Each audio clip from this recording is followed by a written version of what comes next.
नमस्कार। भक्ति स्पिरिचुअल में आप सबका स्वागत है। अगर आपको कथा, पौराणिक कथाएं, पौराणिक बातें, धार्मिक बातें और मोटिवेशनल स्पीच, मोटिवेशनल बातें, मंत्र, इस सब के बारे में जो भी इस चैनल पे कंटेंट है आपको अच्छा लगता है तो चैनल को सब्सक्राइब कर दीजिए। अगर वीडियो आपको अच्छी लगे तो लाइक करिए, शेयर करिए। आज हम बात कर रहे हैं, उसी को आगे बढ़ा रहे हैं, मैं और मेरे हरि। हरि के जो अगले अवतार हैं वो हैं परशुराम जी, जो कि भगवान के छठे अवतार हैं। परशुराम जी, पहले इनका नाम राम था। ये जमदाग्नि के पुत्र थे। ऋषि जमदाग्नि, हाँ, इनके पुत्र थे और इनके पिता ब्राह्मण थे और इनकी माता क्षत्रिय थी। प्रसेनजित की कन्या थी रेणुका, जो कि परशुराम जी की माता थी, और परशुराम जी इन्हीं के पुत्र थे। राम जी के 4 भाई और थे। उनके नाम थे रुक्मेवा, सुखेड़, वसु, विश्वनस।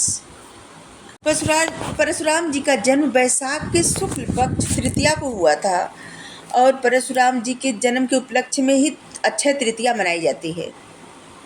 परशुराम जी का बचपन का नाम था राम, और जमदाग्नि ऋषि ने उनको शिव जी के पास शिक्षा ग्रहण करने के लिए हिमालय भेजा था और वहाँ पे उन्होंने असुरों का विनाश किया था। असुरों के विनाश के उपलक्ष्य में उनको परशु दिया गया था और जिसकी वजह से उनका नाम पड़ा, शिव जी ने उनका नाम रखा परशुराम। परशुराम जी ने है वंश के क्षत्रियों का विनाश क्यों किया? 21 बार विनाश किए थे और 5-5 सरोवर भर दिए थे रक्त से। जमदाग्नि जी के पास एक गाय थी, उसका नाम था सुशीला। कुछ लोग कामधेनु गाय कहते हैं। सुशीला नाम रखे थे। सहस्त्रबा अर्जुन के 4 पुत्र थे और वो लोग आखेट खेलने गए थे। तो क्या हुआ, रात हो गई थी तो वो ऋषि के आश्रम में गए और वो क्या देखते हैं कि उसी गाय से, ऐसे जैसे 56 भोग कहा जाता है, वो गाय देती है 56 भोग और ये लोग खाते हैं, वहाँ पे विश्राम करते हैं और ये देख के उस गाय पे लालायित हो जाते हैं लेने के लिए। वो जब जाते हैं अपने घर, महल अपने जाते हैं, तो वह शास्त्रार्थ अर्जुन से बताते हैं कि उनको गाय चाहिए और वो बार बार अपने मंत्री को, अपने लोगों को भेजते हैं, बार बार भेजते हैं गाय ले जाने के लिए, और जमदाग्नि जी उनको ले नहीं जाने देते। और जिसकी वजह से एक बार वो सेना लेके आता है, जो सहस्त्राव अर्जुन था वो सेना लेके आता है और जमदाग्नि को पराजित करके वो गाय लेके चला जाता है। जब गाय लेके चला जाता है और परशुराम जी आते हैं, उनको पता चलता है तो गैया लेने अपने जाते हैं वहाँ, उसके महल से गाय लेके आने लगते हैं और उससे पहले जमदाग्नि के 4 पुत्र आके अपने तलवार से धोखे से जमदाग्नि को मार डालते हैं। और जब परशुराम जी उस गाय को लेके आते हैं तो देखते हैं कि उनकी माँ बहुत रो रही हैं, चित्कार कर रही हैं, बहुत ज़्यादा रो रही हैं, और वो देखते हैं कि वो 21 बार क्रंदन की छाती पीट करके, और जिसकी वजह से उन्होंने अपनी माँ को सांत्वना दे के प्रतिज्ञा किए थे कि वो क्षत्रिय विहीन कर देंगे, 21 बार क्षत्रियों का विनाश कर देंगे, है वंश के क्षत्रियों का विनाश कर देंगे और इस धरती को क्षत्रिय मुक्त कर देंगे। इसके लिए हम कुछ लिखे हैं। जब आए कुटिया में राम, पिता पहुँच गए थे साकेत धाम। मतलब पिता की मृत्यु हो गई थी, माँ क्रंदन कर रही थी। हुआ था इतना तलवार से वार, साक्षात दिख रहा था अत्याचार। सहस्त्र अर्जुन के सूत ने किया था जमदाग्नि पर प्रहार। 4 राजकुमारों ने एक साथ किया था वार। क्रंदन करती माँ रेणुका छाती को अपने पीट रही। हाय प्राणनाथ करते करते आसमान को चीर रही। 21 बार माता ने क्रंदन कर पुकारा था, प्राणनाथ को अपने खोना ना उसे गंवारा था। माता को दिए सांत्वना, प्रतिज्ञा किए धारण। 21 बार क्षत्रिय मुक्त धरती का बनेगा यही कारण, बनेगा यही कारण, बनेगा यही कारण।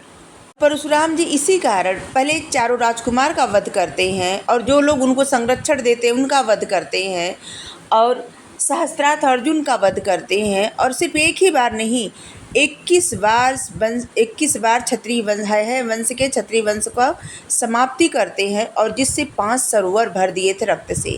सिर्फ उन्हीं लोगों को छोड़ते थे जो गर्भवती स्त्रियां रहती थी, नहीं तो युद्ध करके सबको मार डालते थे, सबका खात्मा कर देते थे।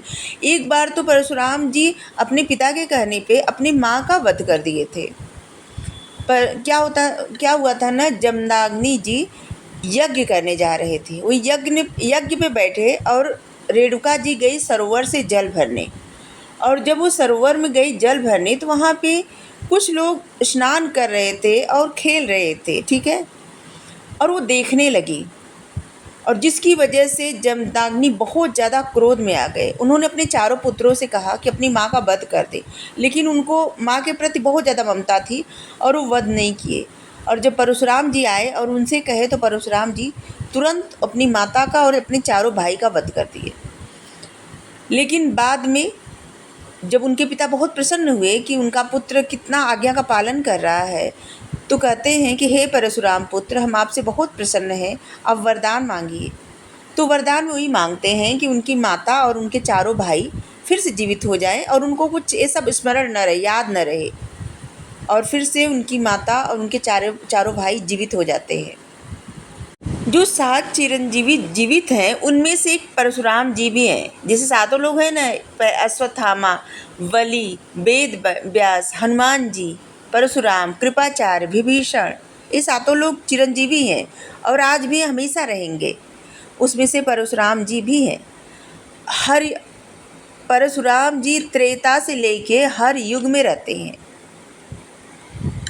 परशुराम जी त्रेता युग में ही जब भगवान रामचंद्र जी ने पिनाक धनुष को तोड़ा था, शिव जी का दिया हुआ पिनाक धनुष तोड़ा था, उस पर प्रत्यंचा चढ़ा के तोड़ दिए थे, जिसको सीता माता ने उठा लिया था। तब वहाँ पे परशुराम जी आए थे और उनको बहुत क्रोध आया था कि शिव जी की धनुष कैसे तोड़ दिए। और वहाँ पे आता है ना, लिखा गया है कि नाथ शंभु धनु भंज निहारा, हुई है को एक दास तुम्हारा। और वहाँ पे लक्ष्मण जी से बहुत उनका वाद विवाद होता है, और लक्ष्मण जी जैसे उनको चिढ़ाते हैं बार बार। और वहाँ पे एक लिखे हैं तुलसीदास जी कि लक्ष्मण जी कहते हैं उनसे कि यहाँ कुम्हड़ बतिया कोई नाही, जो तर्जनी देखत मर जाई। उंगली दिखा दिखा के बार बार उनकी तरफ परशुराम जी जब कहते हैं कि हम अपनी माता को मार दिए थे, हमको क्रोध इतना आता है, क्रोध मत दिलाओ, तो लक्ष्मण जी कहते हैं कि ऐसे धनुष बहु धनु ही तोरे लड़काई, कबहू न अस ऋषि किन गोसाई। हमने तो बचपन से इतने सारे धनुष तोड़े हैं, कभी गोसाई मतलब माता पिता ने कभी भी कोई मतलब नाराज नहीं हुआ। और यही धनु पर ममता के हेतु, सुन रिसाए बोले भृगुकुल केतु। भगवान रामचंद्र जी कितना मना करते हैं लक्ष्मण जी को, लेकिन लक्ष्मण जी उनसे वाद विवाद करते हैं, कहते हैं उंगली मत दिखाइए, यहाँ कुम्हड़ा का बतिया कोई नहीं है कि जो तर्जनी दिखाते। मतलब कुम्हड़े का क्या होता है ना, कुम्हड़ा जो होता है उसका जो बतिया लगता है, जब बतिया मतलब छोटा छोटा जो होता है, तो उसको उंगली दिखाने से वो ख़त्म हो जाता है, सड़ जाता है, मर जाता है। तो ये लक्ष्मण जी वहाँ पर कहते हैं। और जहाँ पे बहुत अच्छा प्रसंग है लक्ष्मण जी का और परशुराम जी का, लेकिन वहाँ पे अरे वाद विवाद तब तक चलता रहता है जबकि भगवान रामचंद्र जी कितने प्रेम से उनसे कहते हैं कि एक दास है आपका जिन्होंने धनुष तोड़ा है। और परशुराम जी को जब पता चलता है, समझ में आता है कि ये भी विष्णु भगवान जी के ही अंश हैं, तब उनसे कहते हैं कि सारंग धनुष उनको देते हैं और कहते हैं इस पर प्रत्यंचा चढ़ाइए और भेदिए इसको। तो भगवान कहते हैं कहाँ भेदें, तो कहते हैं कि हमको मतलब वो अपना जितना पुण्य किए होते हैं परशुराम जी उस समय, उनको उसी पुण्य का अहंकार रहता है। और वो कहते हैं उस समय कि मेरे सारे पुण्य को नष्ट कर दीजिए, और उनके सारे पुण्य को नष्ट कर देते हैं भगवान। और वो हिमालय पर चले जाते हैं, दक्षिण में पर्वत शिखर पे जाके रहने लगते हैं, धरती से मतलब चले जाते हैं। और ये परशुराम जी के बारे में कहा जाता है कि परशुराम जी एक बार शिव जी से मिलने गए, और जहाँ पे गणेश जी, शिव जी नहीं थे उस समय, और पार्वती माता स्नान कर रही थी और गणेश भगवान मतलब रक्षा कर रहे थे। और वहाँ पे उनका युद्ध होता है गणेश जी से परशुराम जी का। और जहाँ पे परशुराम जी ब्रह्मास्त्र से क्या करते हैं, उनका ब्रह्मास्त्र से नहीं, अपनी फरसे से ही उनका एक दांत तोड़ देते हैं गणेश जी का। और गणेश जी का जो ये टूटा दांत रहता है ना, इसी टूटे हुए दांत से गणेश जी महाभारत की रचना किए हुए हैं। यही दांत जो टूटा हुआ, जो परशुराम जी के फरसे से तोड़ा गया था दांत। ऐसे भी कहा जाता है कि परशुराम जी के पिता जमदाग्नि जो है, वो ब्राह्मण रहते हुए भी उनके अंदर क्षत्रिय का गुण था। और वो माता सत्यवती के पुत्र थे। उनकी माँ का नाम सत्यवती था। और उनकी माँ जो थी रेणुका, वो प्रसेनजीत जी की कन्या थी। और वो छत्राड़ी ही थी और वो युद्ध में निपुण थी। और एक बार तो इनके पुत्रों से, सहस्त्रार्थ अर्जुन के पुत्रों से युद्ध की थी वो, अपनी पुत्र वधू की रक्षा के लिए, मतलब परशुराम जी के होने वाली पत्नी की रक्षा के लिए। और ऐसे भी कहा जाता है कि द्वापर में परशुराम जी कृष्ण भगवान को चक्र प्रदान किए थे। जो भगवान राम उनको चक्र दिए थे, वही चक्र कृष्ण भगवान को संदीपनी ऋषि के पास जाके, वहाँ तब कृष्ण जी शिक्षा ग्रहण करने गए थे, वहाँ पे उनको सुदर्शन चक्र वही दिए थे परशुराम जी।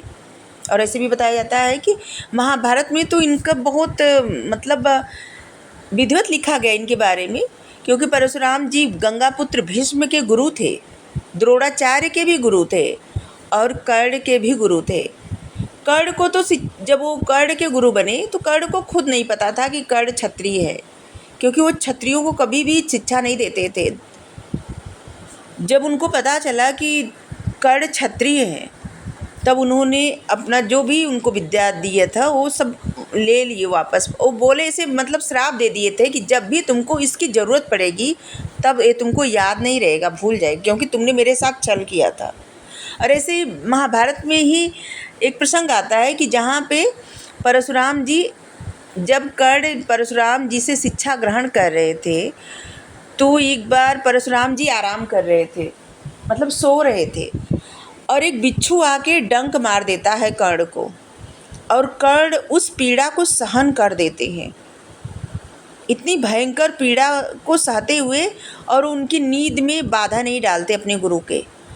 और जब वो उठते हैं गुरु तो देखते हैं और तुरंत देख के कहते हैं तुम ब्राह्मण हो ही नहीं सकते। कर्ण को मतलब तब वो अपने दिव्य दृष्टि से देखते हैं। कर्ण को खुद नहीं पता रहता, कर्ण कहते वो तो सूत पुत्र है, लेकिन उनको पता चल जाता है कि कर्ण क्षत्रिय है जो कि छुपा रहे हैं, और इसी कारण कर्ण को ऐसे श्राप देते हैं। गंगापुत्र भीष्म, कुछ लोगों के मन में ऐसा प्रश्न रहेगा कि जब ये ब्राह्मण को ही शिक्षा देते थे तो द्रोणाचार्य जी तो ब्राह्मण थे, लेकिन ये गंगापुत्र भीष्म को क्यों शिक्षा दिए? ये भी तो क्षत्रिय थे। तो क्या है ना कि कभी भी गंगापुत्र भीष्म जो है अपने नाम के आगे कभी भी शांतनु नहीं लगाते, वो गंगापुत्र लगाते हैं। और वो गंगापुत्र बन के ही शिक्षा लेने गए थे देवव्रत। भीष्म तो बाद में बने, गंगापुत्र देवव्रत ही शिक्षा लेने गए थे अपनी माता के साथ परशुराम जी के पास, और इसीलिए उन्होंने उनको शिक्षा दी, और जिसमें वो इतने निपुण हो गए थे कि वो परशुराम जी से भी बड़े धनुर्धर बन गए थे। एक बार तो उन्होंने परशुराम जी को पराजित कर दिया था। और ऐसे भी बताया जाता है इनके बारे में कि परशुराम जी के बारे में कि इनको अभी जब तक रहना है धरती पर, जब कल्कि अवतार लेंगे भगवान कल्कि रूप में, तब ये कल्कि जी के गुरु बनेंगे और तब तक रहेंगे धरती पर परशुराम जी। और वैज्ञानिक रूप से भी इस बात का बहुत ज़्यादा महत्व रखता है ये बात कि जैसे भगवान का मत्स्य अवतार पानी से, जैसे जल से जीवन हुआ, विज्ञान भी साबित किया, साइंस भी। और इसके बाद कच्छप अवतार, आधा जल आधा थल। और फिर इसके बाद वाराह अवतार जो कि जल थल कीचड़ हर जगह रहना। और इसके बाद आधा मनुष्य आधा जानवर, मतलब नरसिंह अवतार। इसके बाद एक ऐसा मनुष्य जो कि आधा अधूरा, मतलब वामन अवतार, छोटा सा बच्चा जैसे। इसके बाद फिर परशुराम अवतार, जो कि सिर्फ क्रोध करना जानता हो, जिसके मन में मतलब सिर्फ क्रोध, एक ऐसा मानव, एक ऐसा मनुष्य जिसको सिर्फ क्रोध आता था, सोचना समझना, इमोशन से दूर, क्रोधित रहना हमेशा। और इसके बाद किसका जन्म हुआ? भगवान राम, जिन्होंने जीना सिखाया। भगवान राम के बारे में तो बहुत कुछ ऐसा है जो कहने लायक है, सुनने लायक है, सीखने लायक है, बताने लायक है, जानने लायक है, लिखने लायक है, बहुत कुछ। और इसके बाद कृष्णा जी खैर आज के तो इतना ही, इसके आगे फिर कभी। Thank you. ए मेरे हरि और हम। Thank you. राधे राधे।